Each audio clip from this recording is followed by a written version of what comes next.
السلام علیکم عزیز طلباء و طالبات، آج کے 24ویں دن کی سرگرمی میں آپ کا خیر مقدم ہے۔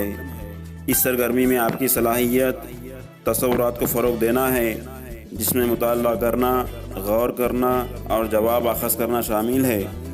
آؤ معلوم کریں۔ اس سرگرمی میں آپ کو سبق کے پیراگراف کو سمجھنا ہے اور اس پر منحصر پوچھے گئے سوالوں کے جوابات بولنا اور لکھنا ہے۔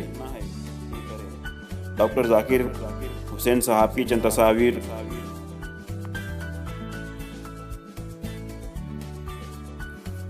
آؤ اہلیت پیدا کرے۔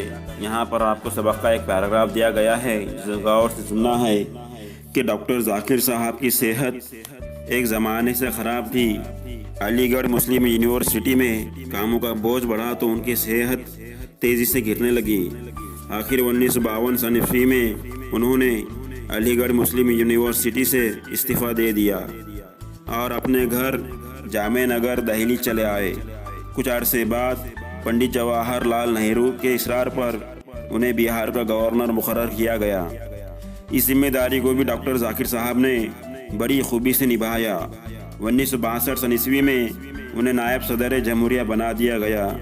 اپنی خدمات کی وجہ سے وہ اتنے ہر دل عزیز ہوئے کہ ملک کے سب سے بڑے عہدے صدر جمہوریہ کے لیے ان کا نام پیش کیا گیا اور 12 مئی 1967 کو وہ اس عہدے پر فائز ہوئے۔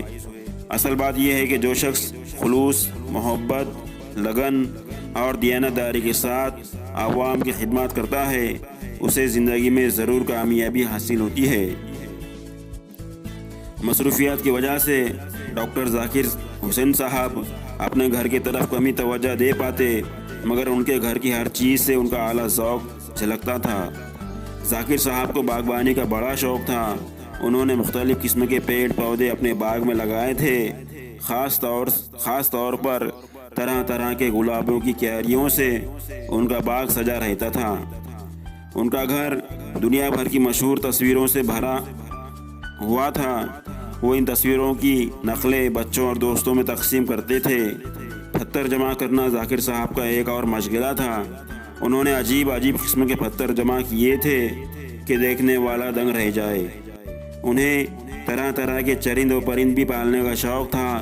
ایک طرف پہاڑی طوطا ٹیں ٹیں کرتا، کہیں خوبصورت بلی ناز و انداز دکھاتی۔